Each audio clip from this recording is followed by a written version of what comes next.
Coordination, उसके नीचे भी होगा। और आज हम पढ़ेंगे लीडरशिप।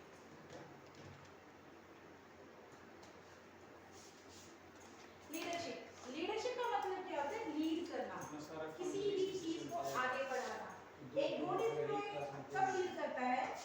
देखिए ये ना डायग्राम होता है, जैसे कि यहाँ पर क्या है? टॉप लेवल, और यहाँ पर क्या था? Lower level. ये जो टॉप लेवल है ना, ये जब अपने लोअर लेवल के एम्प्लॉयज को ऑर्डर देता है, ठीक है, उनके साथ बातचीत करता है, तो क्या करता है? जब वो लीड करता है ना, ये उसकी बातें समझते हैं, मानते हैं। जब उन्होंने इस लोअर लेवल में उनकी बातों को समझा, माना, तो उसे क्या बोलते हैं? लीड। लेकिन जब लीडरशिप का मतलब होता है एक अच्छा नेता, और अच्छा नेता कौन होता है? जिसके अंदर वो सारी क्वालिटीज हो कि वो अपने एम्प्लॉयज को लीड कर सके, उन्हें समझा सके और उन्हें अपने साथ जोड़ के रखे। गुड लीडर कौन होता है? जिसके अंदर वो क्वालिटीज हो कि उसको पता है कि अपने अंदर जो एम्प्लॉयज हैं उनके साथ काम कैसे करना है, उनके साथ स्टाइल कैसे करके रखना है। यानी कि स्टाइल करने का मतलब ये नहीं कि फैशन करना, नो। स्टाइल का मतलब है कि उन्हें अपने साथ जोड़ना कैसे है, कि वो जिस तरह से काम कर रहे हैं उस काम का करने का तरीका क्या है। लेकिन अपने एम्प्लॉयज को समझना, एज ए फैमिली ट्रीट करना, उनके साथ सोसाइटी के साथ भी मिलकर चलना। कल मैंने नीड्स में बताया था कि उन्हीं की सभी नीड्स को फुलफिल करना, मोटिवेशन में उनकी पांचों नीड्स को, बेसिक नीड को करना, सोसाइटी की नीड्स को करना, उनकी साइकोलॉजी नीड्स होती है, और उनकी स्टीम नीड्स यानी कि जो उनकी इकोइस्टिक नीड्स होती हैं, यानी कि उनकी सोसाइटी के लिए उनको क्या करना? ग्रो करना। उन सबको फुलफिल करना ही एक अच्छे लीडर का काम होता है। लीडरशिप की क्वालिटीज क्या क्या होती हैं? अभी हमने बताया था कि जो भी अच्छा नेता होगा वो क्या क्या करेगा? सारी चीजों को मेंटेन करके चलेगा, लोगों को समझाएगा कि है क्या, लीड करना क्या होता है। एक लीडर का मतलब होता है कि वो जिसने सभी चीजों को फुलफिल किया, उसके बाद वो क्या करेगा? एक कंटीन्यूअस प्रोसेस होती है। लीड करने का मतलब ये नहीं कि आज आपने ऑर्डर दे दिया, नहीं। लीड करने का मतलब है वो कंटीन्यूअस चलेगा, कि आपने जो काम किया है वो कंटीन्यूअस प्रोसेस में चल रहा है कि नहीं चल रहा है। क्योंकि लीडर तभी अच्छा होता है जब वो अपनी सभा, यानी कि उसके अंदर जो लोग पढ़ रहे हैं, सुन रहे हैं, वो उनको क्या कर सके? रोक सके, वो उसकी बात सुनने को मजबूर हो जाए। इंटरनल फीलिंग होती है, इंटरनली उसको क्या करते हैं? प्रेस कर सकते हैं। आपका जो लीडर है ना, उसमें वो क्वालिटीज होनी चाहिए। जितनी भी जो क्वालिटीज होती है ना उसके अंदर, वो कैसी होनी चाहिए? कि आप उसकी बात सुने, समझे, और आप इतने फ्री हो कि आप उससे सवाल पूछ सके।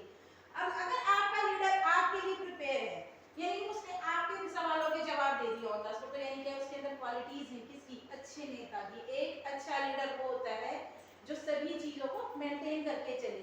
इसके बाद है फीलिंग्स, प्रोसेस है, इंटेलिजेंसी। आपके नेता को ये तो पता है कि भाई मुझे लोगों को क्या करना है? अपने साथ जोड़ के रखना है। लेकिन मुझे ये नहीं पता कि आप लोगों को जोड़ना कैसा है। हमने एक लाइन पढ़ी थी कि एक अच्छा प्रिंसिपल वो होता है जिसके साथ सभी लोग उसकी बातें सुनते हैं, समझते हैं, उसके रूल्स को फॉलो करते हैं। उसी तरह से एक मैनेजर अच्छा तभी कहलाता है जब उसके एम्प्लॉय उसकी बात सुने, समझे, उसे माने। ये तीन तरह से होता है लीडरशिप। ऑटोक्रेटिक, ऑटोक्रेटिक का मतलब क्या होता है? जिसमें एक पर्सन क्या देगा? ऑर्डर देगा और सारे उसको फॉलो करेंगे। ऑटोक्रेटिक का मतलब क्या है? देखिए जैसे कि ये एक पर्सन है, इसके अंदर जितने भी पर्सन है ना,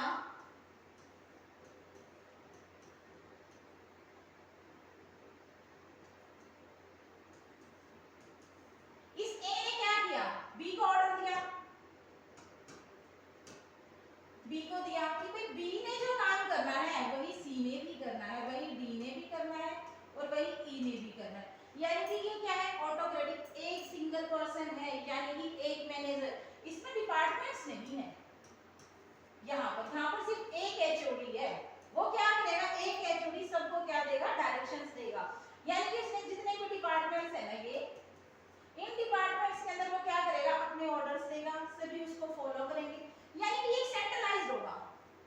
सेंटर किस पे है? ए पे।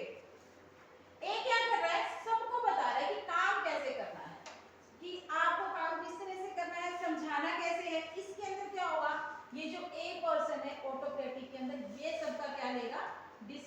करेगा।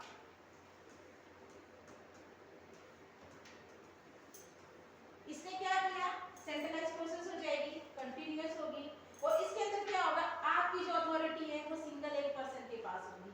समझ में आया, ये क्या है, ऑटोक्रेटिक लीडरशिप, यानी कि जिसमें एक पर्सन होगा वो सबको क्या करेगा, लीड करेगा और समझाएगा। इसके बाद है सेकंड है डेमोक्रेटिक।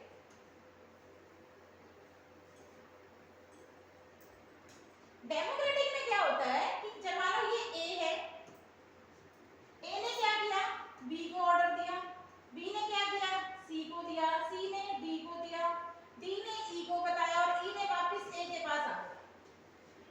इसका मतलब है कि ये जो ए था ना, इसने क्या किया, अपने ऑर्डर्स दिए, सभी को बताया कि भाई इस तरह से काम करना है, लेकिन अब क्या हो गया, डिपार्टमेंट्स हो गए ना। मैंने आपको ना प्रोडक्शन में समझाया था, तो उसने बताया था कि डिपार्टमेंट्स क्या होते हैं, एचआर आ जाएगा, फाइनेंस आ जाएगा कि फाइनेंस डिपार्टमेंट क्या करता है, एचआर डिपार्टमेंट क्या करता है, मार्केटिंग क्या करेगा। यानी कि ये जो डिपार्टमेंट्स है ना, इन सब के अंदर क्या है, सब हेड्स हैं अलग अलग, कि इनके मैनेजर्स अलग हो जाएंगे, इनके एम्प्लॉयज अलग हो जाएंगे, और इन्हीं के अंदर सैलरीज के डिपार्टमेंट भी सबके क्या होते हैं, अलग अलग होते हैं। सेम क्या हो जाएगा, डेमोक्रेटिक में हो जाएगा। डेमोक्रेटिक में क्या हो जाएगा कि जितने भी जो डिपार्टमेंट्स है ना, कि ए है, ए ने काम किया, बी को बताया कि आपको भी करना है, बी ने सी को बताया, सी ने डी को बताया। यानी कि ये क्या है, एक चेन है कि आपको एक डेमोक्रेटिक डिपार्टमेंट के अकॉर्डिंग टू डिपार्टमेंट के काम करना पड़ेगा। इसमें आपको क्या करना है कि आपका जो भी डिपार्टमेंट है ना, जिस भी डिपार्टमेंट में आप काम कर रहे हैं, आपको उसी डिपार्टमेंट को लीड करना है। ये मानो मार्केटिंग है, तो मार्केटिंग वाला एचआर डिपार्टमेंट के साथ मिलकर काम नहीं करेगा। मार्केटिंग वाला एचआर के साथ क्या कर सकता है, डिस्कस कर सकता है, उनको बता सकता है कि प्रॉब्लम्स क्या हैं, सॉल्यूशंस क्या हो सकते हैं, लेकिन वो दोनों मिलकर काम नहीं कर सकते। क्यों? क्योंकि दोनों के एम्प्लॉयज अलग अलग होते हैं। दोनों डिपार्टमेंट्स के जो एम्प्लॉय हैं वो क्या होंगे, अलग अलग होंगे। हर डिपार्टमेंट के एम्प्लॉयज अलग हैं। अब मान लीजिए ये आपका, ये मार्केटिंग एचआर, ये फाइनेंस हो गया। अब फाइनेंस डिपार्टमेंट मार्केटिंग डिपार्टमेंट्स के साथ क्या कर सकता है, वो सिर्फ सेल्स और परचेज के बारे में बात कर सकता है। वो उन्हें बता सकता है कि मेरी सेल इतनी थी, मेरी परचेज इतनी थी।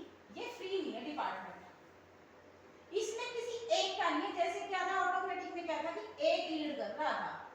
ऑटोक्रेटिक में तो क्या था, लीडर था एक पर्सन, लेकिन डेमोक्रेटिक में क्या है, सभी डिपार्टमेंट्स मिलकर काम करेंगे और सभी अपनी अपनी क्या देंगे, एडवाइस देंगे, बताएंगे कि मेरे को काम कैसे करना है, नहीं मेरी प्रॉब्लम्स ये हैं, सॉल्यूशंस ये, लेकिन इन सब के साथ मिलकर काम करना पड़ेगा। लास्ट है, फर्स्ट क्या पढ़ा था हमने, ऑटोक्रेटिक, सेकंड इससे क्या पढ़ा था, डेमोक्रेटिक, और थर्ड क्या पढ़ेंगे, leadership style, free. Leadership style है जो फ्री है। इसका मतलब है आप आजाद हैं, आपके पास आपका जो लीडर है ना, फ्री लीडरशिप स्टाइल, इसके नाम से पता चल रहा है कि आपका जो लीडर है उसमें आपको आजाद है कि आप अपने काम को करने के लिए फ्री हैं। यानी कि ए ने किसी काम को करना है तो वो बी भी कर सकता है, सी भी कर सकता है, डी भी कर सकता है, ठीक है। यानी कि इसमें उसने अपने सबऑर्डिनेट्स को क्या रखा है, फ्री रखा है। आप अपने सबऑर्डिनेट्स को इसमें क्या रखेंगे, फ्री, कि भाई आप मिलकर अपने सबऑर्डिनेट्स के साथ काम कर सकते हैं, लेकिन आपके सबऑर्डिनेट्स अपना डिसीजन लेने के लिए इसमें फ्री हैं।